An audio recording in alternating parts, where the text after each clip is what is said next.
Ito kasama po natin ang mismong hepe ng Task Force Cleanup Manila, si Engineer Rafael Borromeo. Magandang hapon po sa inyo, Engineer.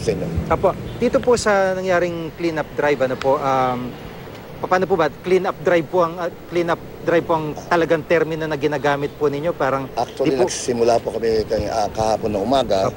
Kasama po namin po dito ang DPWS, MMDA, Engineering at DPS ng Manila.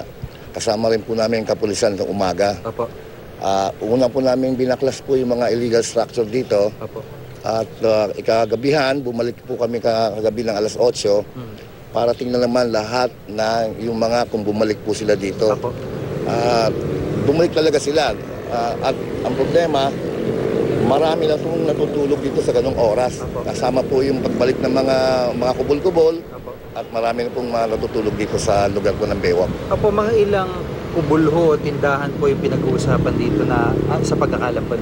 Actually, pinayagan pa po ito. Meron pang tindahan na pinayagan 15 eh. Hanggang June 15 po sila pinapayagan.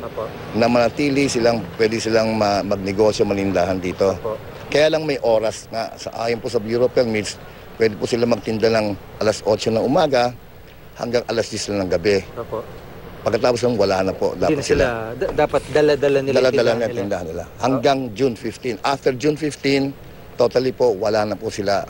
Na-revoke na po yung business permit nila. I-clear na po ito? I-clear na po ito. Apo, paano po mangyayari doon sa mga kababayan natin na yun nga, dito natutulog, dito naghahanap buhay, paano po yan?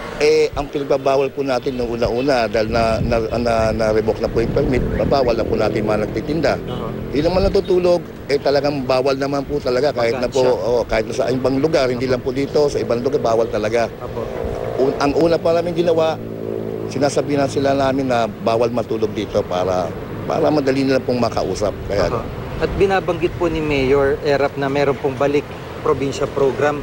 Ano po yung mga kabuuan po ng meron po, ang Department of Social Welfare po natin namamahala doon sa balik provincial program.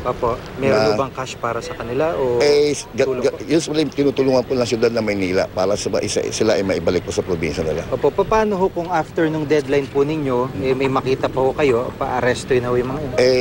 Kailan isundin na natin po yung batas kasi wala ho silang permit para ho sila manatili dito. Kanina ho dun sa yung video na nakunan po na kasama namin na si Isay, kanina madaling araw, medyo talagang nagkahabulan ng palo at may bata ho na kitang-kita ho dun sa video. Andito po ako noon Ang una kasi, doon po nanggaling kami sa US Embassy. Papunta kami hanggang dito sa Yacht Club. May kasama po kami yung police. Nung pabalik na po yung grupo po ng Department of Public Service, papuntang pabalik, wala na po yung police. Doon na po nagka-encuentro dahil nagtapatan na po lahat yung mga street dwellers saka yung Department of Public Service personnel. Tauhan po ninyo. Paano po yung, di ba meron minsan may mga bangkaho dyan na alam naman natin bahay na rin nila. Paano po yun? At dito po, aalisin po natin yan. Kasama po yung sa paglilinis po dito. Okay, at after APEC, kahit matapos na po yung APEC, hindi na sila pababalik? Sa akin naman, sa amin sa lungsod, APEC o walang APEC, dapat talagang linisin natin ito. Trabaho po namin talaga ito.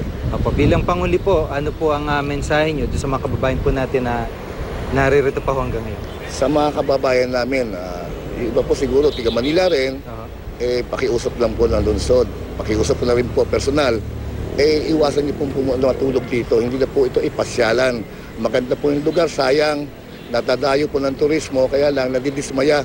Pag napupunta sila dito, lalo na magdaling araw, mistulang refugee camp po ang nangyari dito Kaya ngayon po ay pagbabago po, kailan ito pong pagbabago talaga medyo may masasaktan o may mahihirapan, pero kailan ang tanggapin natin ang pagbabago mangyayari sa lungsod ng Maynila. Yung pong mga street dweller na hindi nyo na lang, para idea lang, na konsidera ho ba na halimbawa gawin na lang silang tagalinis dito o taga-maintain po? O mabigyan po ng trabaho, ganun po? Actually po, ang dami po nila dito. Nakikita sa dami. Pero meron mo tayong balik provincial program. Baka siguro yun ang pinakamagandang po nila. Maraming salamat po, Engineer. Si Engineer Borromeo, si Engineer Rafael Borromeo, siya po ang pinuno ng task force na nangangasiwa sa pagpapalis po at ng mga natutulog po dito sa Mayroas Boulevard at yung mga tindahan. At kaya nga po ng kanyang binabanggit ay may deadline silang sined sa June 15. Lahat ng permit na inisyu na naunang inisyu ay i-revoke na po ng pamahalang lungsod.